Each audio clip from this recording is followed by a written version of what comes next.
इस फिल्म की शुरुआत में हमें फ्यूचर का वक्त यानी 2135 को दिखाया जाता है। हमें पता लगता है कि अर्थ की कंडीशन बहुत ही ज्यादा बिगड़ गई है। अर्थ में न ही साफ पानी है और न ही हवा। ऊपर से जितने भी रिसोर्सेज थे वो सब भी खत्म हो रहे थे। इन्हीं सब खामियों के चलते अब ह्यूमंस का अर्थ पर रहना बिल्कुल भी पॉसिबल नहीं था। इसी प्रॉब्लम के सॉल्यूशन के लिए साइंटिस्ट ने स्पेस में ऐसी प्लेस बनाई थी जहां पर इंसान रह सकते थे। कुछ वक्त बाद साइंटिस्ट ने इंसानों की हेल्प के लिए रोबोट्स को इजाद किया, लेकिन उन रोबोट्स में कृत्रिम बुद्धि थी। इसी वजह से रोबोट्स इंसानों से ही बगावत कर बैठे। इसी के चलते इंसानों ने अपने हक के लिए रोबोट्स से लड़ना शुरू कर दिया और इस तरह से रोबोट्स और इंसानों के दरमियान में जंग शुरू हो गई। लेकिन नतीजा सबको पता था कि इंसान इस जंग में हार जाएंगे, क्योंकि इंसानों के कंपैरिजन में रोबोट्स काफी ज्यादा पावरफुल हैं। इसी वजह से इंसानों ने इस प्रॉब्लम के सॉल्यूशन के लिए ऐसे रोबोट्स को इजाद किया था जो कि इस जंग में इंसानों का साथ देकर रोबोट्स के अगेंस्ट जंग में लड़ सके। सीन यहाँ से चेंज होकर प्रेजेंट में आ जाता है। हम उस प्लेस पर जंगी नाम की लेडी को नोटिस करते हैं जो कि इस वॉर में रोबोट्स के अगेंस्ट लड़ रही होती है। इसी वजह से वो काफी ज्यादा इंजर्ड हो गई थी, लेकिन इसके बावजूद उसने अभी तक हार नहीं मानी होती है। इसी के चलते वो उसके करीब आ रहे दो रोबोट्स पर अटैक करके उन्हें खत्म कर देती है। लेकिन ये वॉर इतनी जल्दी खत्म होने वाला नहीं था, क्योंकि जंगी को इस फाइट में टक्कर देने आ गया होता है रोबोट डॉग। वो जंगी को देखते ही उस पर अटैक करना शुरू कर देता है। अब क्योंकि वो रोबोट जितना पावरफुल नहीं थी, इसी वजह से वो वहां से भागना ही सही समझती है। लेकिन डॉग भी इतनी आसानी से उसका पीछा छोड़ने वाला नहीं था और न ही वो उसे बचकर जाने देने वाला था। इसी वजह से जंगी को डिफेंस में उस पर बुलेट्स से अटैक करना पड़ता है। वो इतनी ज्यादा बुलेट्स रोबोट्स पर मारती है कि उसकी बॉडी में ही आग लग जाती है। लेकिन अब क्योंकि वो आर्टिफिशियल इंटेलिजेंस था, इसी वजह से वो अपनी बॉडी में लगी आग को सही कर देता है और बाद में वो दोबारा से जंगी के पीछे पड़ जाता है। इसी वजह से जंगी इस बार उसे चकमा देकर उसकी बैटरी पर अटैक करने वाली थी। लेकिन इससे पहले कि वो ऐसा कर पाती, उससे पहले ही उसे एक डॉल दिखाई देती है, जिसे देखते ही जंगी फ्रीज हो जाती है और वो उस पर अटैक नहीं करती। इसी वजह से रोबोट ही उस पर अटैक करके उसे काफी इंजर्ड कर देता है। और अब हमें पता लगता है कि असल में ये कोई रियल वॉर नहीं थी, बल्कि ये तो जानबूझकर वॉर लायक बनाई गई थी ताकि जंगी इस टेस्ट में पार्टिसिपेट करके इसे जीते। असल में जंगी भी कोई इंसान नहीं, बल्कि आर्टिफिशियल इंटेलिजेंस होती है। इसी वजह से उसे ट्रेनिंग दी जा रही थी और अगर वो इस टेस्ट को कंप्लीट कर लेती तो उसे आर्मी में शामिल कर लिया जाता, जहां वो रोबोट्स के अगेंस्ट होकर इस जंग में इंसानों की हेल्प करेगी। वहां पर हम सीनियर फीमेल साइंटिस्ट को भी देखते हैं। अब फीमेल साइंटिस्ट के जितने भी साथी थे वो कहना शुरू कर देते हैं कि जंगी हमेशा इसी पड़ाव में आकर रुक जाती हैं, लेकिन वो क्यों रुक जाती हैं, इसका रीजन अभी भी किसी को पता नहीं था।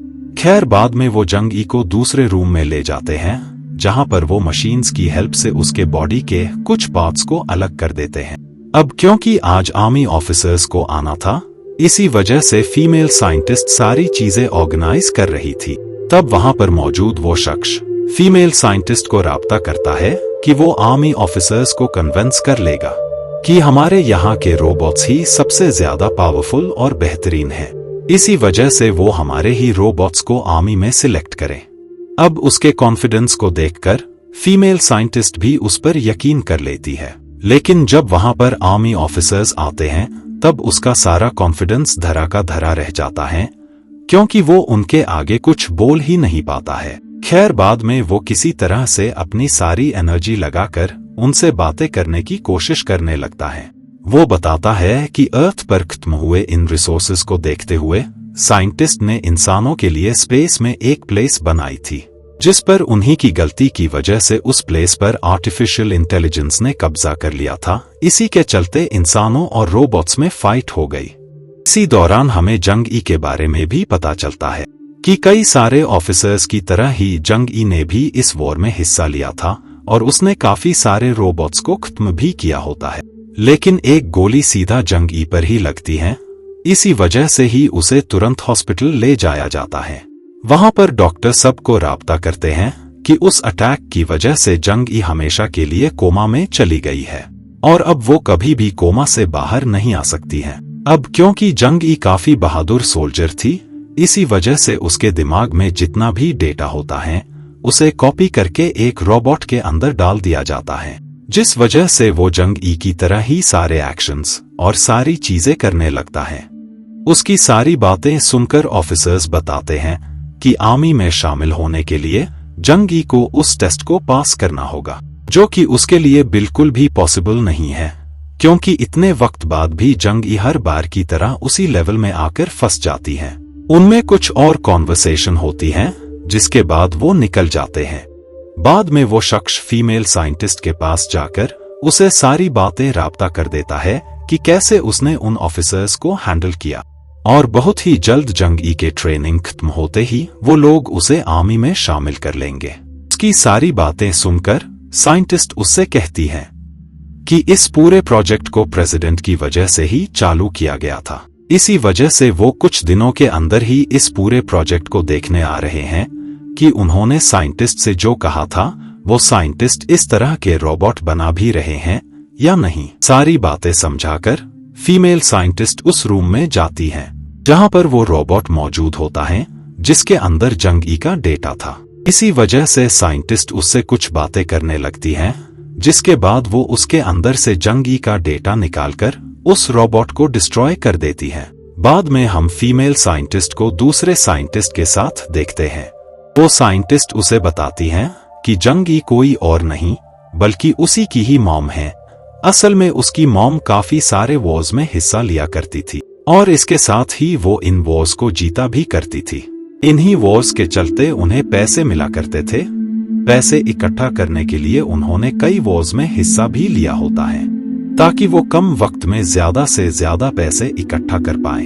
असल में जंग ई जल्द से जल्द पैसे इसी वजह से कलेक्ट करना चाहती थी ताकि वो अपनी बेटी यानी फीमेल साइंटिस्ट का इलाज करा सके। असल में चाइल्डहुड में जंग ई की बेटी को रेयर डिजीज होता है, जिसके चलते अगर उसकी बेटी का जल्द ही इलाज न किया जाता तो वो मारी जाती। इसी के चलते जंग ई ने काफी सारे पैसे इकट्ठा कर लिए होते हैं और अब वो अपनी बेटी का इलाज कराने वाली थी। वो अपनी बेटी को बताती है कि वो वॉर से आने के बाद सबसे पहले उससे ही मिलेगी, लेकिन ऐसा कभी नहीं हो पाया क्योंकि उसी वॉर के बाद वो हमेशा के लिए कोमा में चली गई थी। बाद में साइंटिस्ट ट्रेन में बैठकर डॉक्टर से राब्ता करने जाती है, जहां पर डॉक्टर उसे बताता है कि उसके लंग्स का कैंसर लगातार बढ़ता ही, और सबसे शॉकिंग बात यह है कि उनके पास इस बीमारी का कोई भी इलाज नहीं है। यही वजह है कि अब वो काफी कम दिनों तक ही अलाइव रह सकती हैं। इसी प्रॉब्लम के चलते डॉक्टर उसे मशवरा देता है कि वो अपने दिमाग के सारे डेटा को किसी रोबोट के अंदर ट्रांसफर करा ले, इससे वो हमेशा के लिए अलाइव रहेगी। उसकी सारी बातें सुनने के बाद फीमेल साइंटिस्ट बिना कुछ कहे वहां से निकल जाती है। यहाँ पर हम नोटिस करते हैं कि वो डॉक्टर भी रोबोट ही था। सीन उस वक्त में शिफ्ट हो जाता है जब फीमेल साइंटिस्ट एक छोटी बच्ची थी। साइंटिस्ट की ग्रैंडमा से मिलने कुछ ऑफिसर्स आते हैं जो कि जंग ई की मॉम से कहते हैं कि हम आपसे इस डॉक्यूमेंट में सिग्नेचर कराना चाहते हैं ताकि हम जंग ई के डेटा को दूसरे रोबोट में डाल सके। इससे वो रोबोट उस डेटा से बिल्कुल जंग ई की तरह ही हो जाएगा और वो में इंसानों का साथ देकर इंसानों को इस वॉर में जिताएगा। इसके साथ ही अगर आप जंग ई के डेटा को यूज करने की परमिशन दे देती हैं तो हम उसकी बेटी का भी पूरा ख्याल रखेंगे, यहाँ तक कि उसकी एजुकेशन भी काफी अच्छी होगी। ग्रैंडमा सारी बातें सुनकर फाइनली उस डॉक्यूमेंट पर साइन कर देती है। सीन वापस से प्रेजेंट में आ जाता है जहां साइंटिस्ट दोबारा से जंग ई के रोबोट को टेस्ट के लिए रेडी करने लगते हैं। तब टेस्टिंग के दौरान उन्हें अजीब बात पता लगती है, वो ये कि जंग ई के माइंड में इस बार वो हिस्सा भी खुद ब खुद ही एक्टिव हो गया है, जो कि आज से पहले कभी भी एक्टिव नहीं हुआ था। ये सब देखकर साइंटिस्ट भी काफी शॉक हो जाते हैं। खैर नेक्स्ट डे वो लोग दूसरी प्लेस पर जाने लगते हैं जहां पर प्रेसिडेंट सारे साइंटिस्ट से राब्ता करने वाले, लेकिन वहां जाकर उन्हें पता लगता है कि प्रेसिडेंट आज यहाँ पर नहीं है बल्कि उन्हें किसी इम्पोर्टेंट काम की वजह से यहाँ से जाना पड़ा। इसी वजह से अब इन लोगों को वापस से लौटना पड़ता है।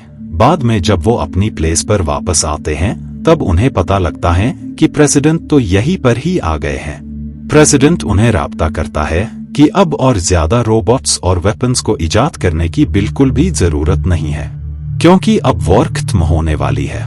इसके साथ हमें ये भी पता चलता है कि वो शख्स भी एक रोबोट है, जो कि कोई और नहीं बल्कि उसी प्रेसिडेंट के डेटा से ही इजाद किया गया है। इसके बाद ये लोग दोबारा से टेस्ट को ऑन कर देते हैं, लेकिन हर बार की तरह जंग-ई फिर से इसी लेवल में आकर फंस जाती है। ये सब देखकर डायरेक्टर काफी ज्यादा गुस्सा आता है और वो वहां आकर जंग-ई के पैर पर काफी ज्यादा बुलेट्स मारता है, जिसके बाद वो फीमेल साइंटिस्ट से इस टेस्ट को वापस से स्टार्ट करने का कहता है, लेकिन फीमेल साइंटिस्ट उसकी किसी भी बात का जवाब नहीं देती है। इसी वजह से वो गुस्से में उस पर गन पॉइंट करके उसे टेस्ट को स्टार्ट करने का कहता है। ओनली एक लेडी आकर उसे बताती है कि डायरेक्टर को प्रेसिडेंट ने बुलाया है। इसी वजह से उस शख्स को वहां से जाना पड़ता है। इस बात से फीमेल साइंटिस्ट काफी ज्यादा घबरा गई थी। इसी वजह से वो उस प्रोजेक्ट को बंद करके जंग-ई का पूरा डेटा उसी के पास लाने को कहती है। कुछ देर बाद जब वो दूसरे रूम में जाती हैं, तो वो काफी ज्यादा शॉक हो जाती है, क्योंकि उन लोगों ने जंग-ई के डेटा को बिना उसे बताए किसी और रोबोट में भी ट्रांसफर कर दिया था। ये देखकर फीमेल साइंटिस्ट को काफी ज्यादा गुस्सा आता है और वो गुस्से में इस बारे में उससे पूछती है। तब वो शख्स उसे बताता है कि कंपनी के पास राइट्स हैं कि वो जंग-ई के रोबोट को किसी को भी दे सकते हैं। उसकी सारी बातें सुनकर फीमेल साइंटिस्ट उसे छोड़ देती है, जिसके बाद वो दोबारा से वहां पर आती है।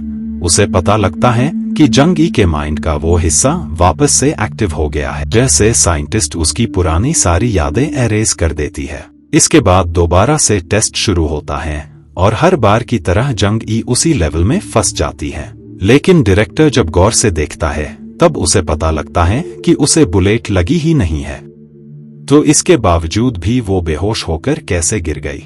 ये सब देखकर डायरेक्टर को काफी ज्यादा गुस्सा आता है। इसी वजह से वो अलार्म बजा देता है। इधर जंग-ई को वहां उसके जैसे काफी सारी रोबोट्स नजर आते हैं, जिनसे वो काफी ज्यादा हैरान होती है। उसी दौरान ही वहां काफी सारे रोबोट्स उसे पकड़ने वहां पर आ जाते हैं। इसी वजह से उन लोगों के दरमियान फाइट स्टार्ट हो जाती है। दोनों ही एक दूसरे पर काफी ज्यादा अटैक्स कर रहे होते हैं, लेकिन जंग-ई उनसे ज्यादा पावरफुल थी। इसी वजह से वो ये फाइट जीत जाती है। लेकिन जब पुलिस रोबोट आती है तब जंग-ई यहाँ कमजोर पड़ रही होती है। अब फीमेल साइंटिस्ट भी हेल्प करने आती हैं और वो जंग-ई के डेटा को दूसरे रोबोट में ट्रांसफर करके वहां से निकल रही होती हैं। लेकिन ये बात डायरेक्टर नोटिस कर लेता है। इसी वजह से वो उन्हें खत्म करने वहां आ जाता है। इससे अब उनमें फाइट स्टार्ट हो जाती है, लेकिन डायरेक्टर को भी इस फाइट में अपनी जान गंवाना पड़ता है। बाद में फीमेल साइंटिस्ट जंग-ई को जल्द से जल्द वहां से निकलने का कहती है, क्योंकि उसे पता था कि बाकी रोबोट्स जंग-ई को पकड़ने जरूर ही आते होंगे। और यहीं पर ही मूवी एंड हो जाती है।